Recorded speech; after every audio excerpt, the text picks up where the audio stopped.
बिस्मिल्लाहिर्रहमानिर्रहीम। अस्सलामु अलैकुम। आप देख रहे हैं K92 न्यूज और मैं हूं नाइला भट्टी। शामिल करते हैं आज की अहम खबरें। कराची सीनियर मरकजी रहनुमा पाकिस्तान सुन्नी तहरीक NA 237 अहले सुन्नत के मुतफ़क्का उम्मीदवार मोहम्मद शाहिद गोरी ने कहा, वोट का इस्तेमाल करते वक्त अवाम अपने ज़मीर और नज़रिए के मुताबिक फैसला करें।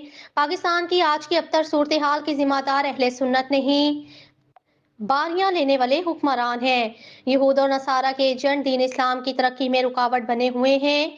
अहले सुन्नत के लोग जो दीगर सियासी जमातों में काम कर रहे हैं, क्या उन्होंने अपनी सियासी क़यादतों से पूछा कि इस्लाम मनाफी बिल और ख़त्म नबूवत के तहफ़्फ़ुज़ के लिए मैदान में क्यों नहीं आते? अहले सुन्नत के तमाम लोगों को दावत देता हूँ, वो तंजीमात अहले सुन्नत में शामिल हो जाएं। अपने वोट से अहले सुन्नत के नुमाइंदों को ऐवानों में भेजें। पाकिस्तान आज मसाइल की दलदल में फंसा हुआ है, माशी तौर पर अदम इस्तेहकाम का शिकार है, तो बारियां लेने वाले हुक्मरानों की करप्शन इसका बड़ा सबब है।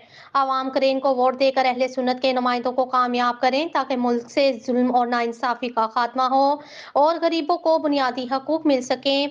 इन ख्यालात का इजहार उन्होंने महमूद आबाद NA 237 और PS 105 में अवामी कॉर्नर मीटिंग से खिताब करते हुए किया। इस मौका पर मोहम्मद रियाज सैफी, खालिद महमूद ने भी खिताब किया। शाहिद गौरी का कॉर्नर मीटिंग से खिताब में मजीद कहना था, आज पाकिस्तान का फैसला यहूद और नसारा कर रहे हैं।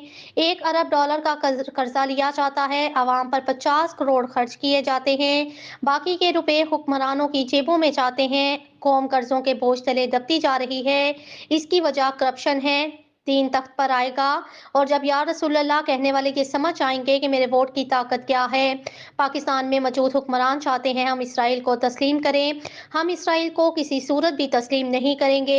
75 साल पहले हमारे उलमा और कायदे आज़म ने इसराइल को नाजायज सियासत कहा, हम इसे नाजायज रियासत ही समझते हैं। रियासत मदीना तर्स हुक्मरानी के लिए अवाम को अपने वोट का इस्तेमाल ऐसे अफराद के लिए करना होगा जो मुल्क में निज़ाम मुस्तफ़ा का नफाज चाहते हैं।